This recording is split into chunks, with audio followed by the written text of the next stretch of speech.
Hello,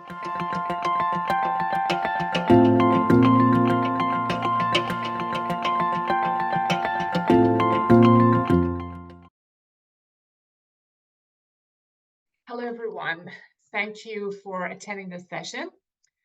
For some of you, you might know me from the previous talk on the understanding and managing pain in non-communicative ICU patients. So today I will be presenting my doctoral study results section, which is the validation of an AI-based technology to assess pain in non-communicative ICU patients. So can AI-based technology be the solution for assessing pain in non-communicative ICU patients? Let's delve into it. In the previous session, we talked about the challenges of assessing pain in the ICUs. As you might remember, the best way of assessing somebody's pain is their self-reporting, but many ICU patients are unable to communicate because they're being sedated or they're being mechanically ventilated. Sometimes these patients may exhibit some pain-related behaviors, so we can use alternative pain tools that are based on behaviors to assess their pain. But we cannot look at behaviors when the patient is heavily sedated, because heavily sedation can actually mask the behaviors, or let's say if they have any neurological disorder that affects their behavior, again, we cannot have behaviors that shows pain. And sometimes certain medication that causes muscle relaxation can mask those behaviors too. So in these cases, we're only left with physiologic parameters to see if this patient is in pain or not. Vital signs such as heart rate and blood pressure may fluctuate if somebody is feeling pain, but they lack validity for pain assessment purposes. This is because vital signs are not just affected by pain. Research has shown that other things, such as medical conditions, like if a patient is in a shock phase, or if they have any irregular heart rhythm, or even certain medications, such as beta blockers, can cause changes in vital signs. So when we look at these physiologic parameters by themselves, they aren't a reliable way to detect if somebody is in pain, because they can also be affected by other factors that we just discussed. So how should we assess pain in the ICU? In the ICUs, clinicians use the self-reporting, like any other clinical setting, as the reference standard for assessing pain. This is basically when a clinician asks the patient to rate their pain on a scale of 0 to 10, like 0 for no pain and 10 for the worst pain. But when patients cannot tell about their pain, tell us about their pain, then the clinical practice guideline recommend those scales that are based on behaviors. So the clinicians watching the patients, and based on those like facial expressions or sometimes body expressions, that if the patient is in pain or not. But again, as we discussed earlier, we cannot all the time use these tools because of muscle relaxant, nerve damages, or heavy sedation that is the case for a lot of ICU patients. So in such cases, we might not have a reliable way to say that if the patient is in pain. So we turn into physiological signs. So there's a biomedical company that they use artificial intelligence to develop a technology that claims that it can detect pain based on multiple physiologic parameters. The name of this technology is Nociception Level Index, or in short, it's called NOL Index. So why is it called Nociception Level Index and not Pain Level Index? So basically, what's the difference between pain and nociception? Unlike nociception, pain is a perception that requires conscious brain activities. This means that the person who experiences pain should be awake. So for experiencing pain, we have to reach a high level of consciousness. In general, nociception can lead to pain perception when the patient is awake. But when the patient is under sedation, they still respond to painful stimulation, but this is called nociception and not pain. Therefore, when we talk about non-communicative ICU patients who are often mechanically ventilated and sedated, most likely they're experiencing nociception because of their altered level of consciousness. Let's go back to the Null Index, which is an AI-based technology that is initially designed for patients who are under general anesthesia in the operating room. So anesthetized patients usually experience nociception in response to pain, like painful surgical stimulation. Similarly, in the ICUs, we have a lot of mechanically ventilated and sedated ICU patients that they're undergoing several painful routine care procedures.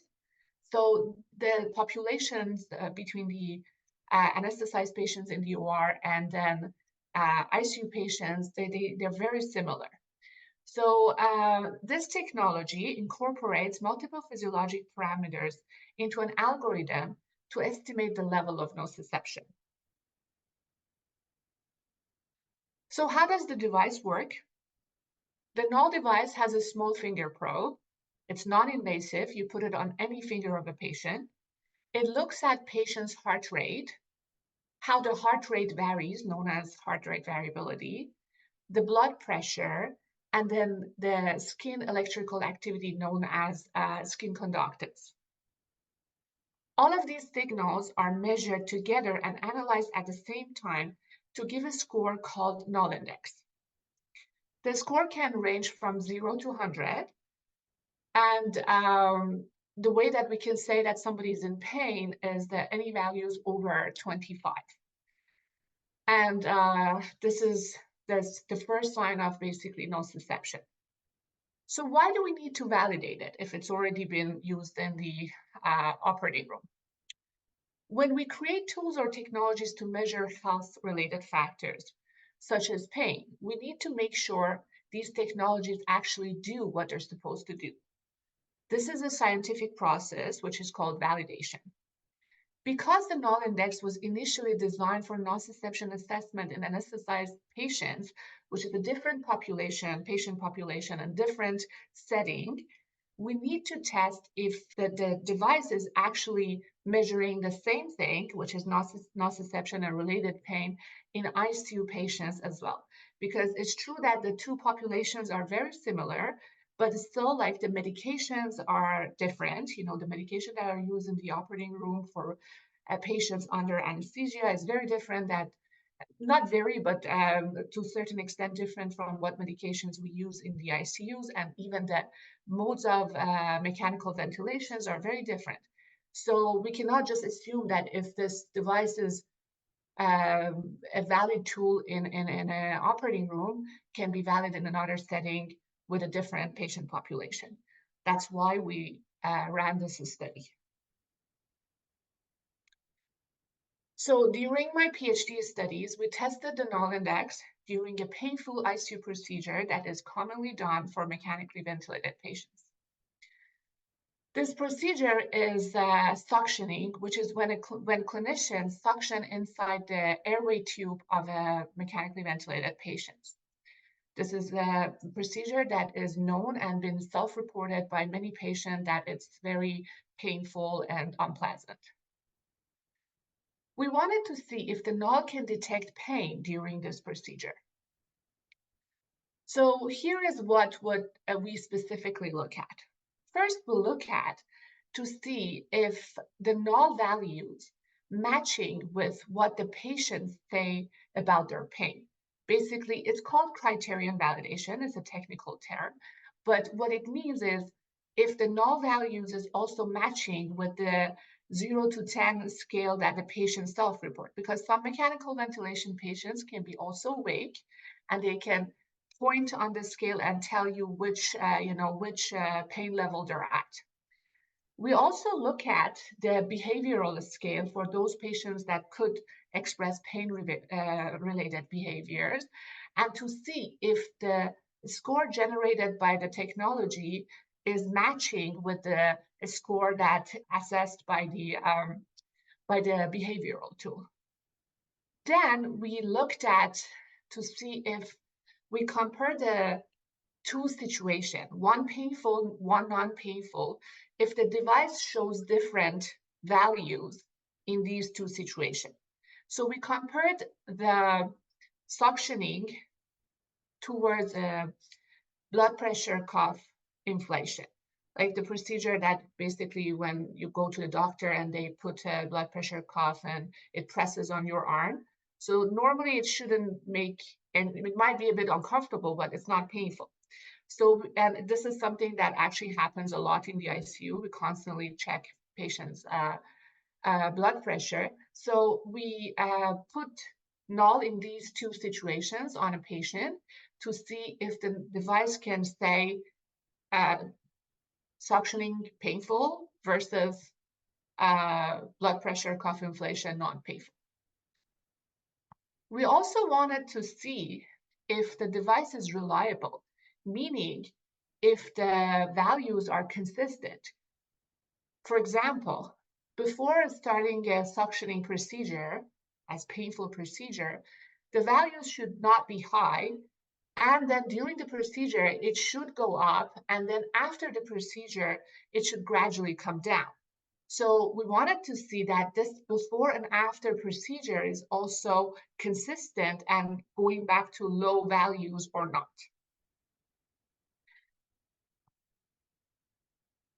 So we tested the null in 39 mechanically ventilated ICU patients.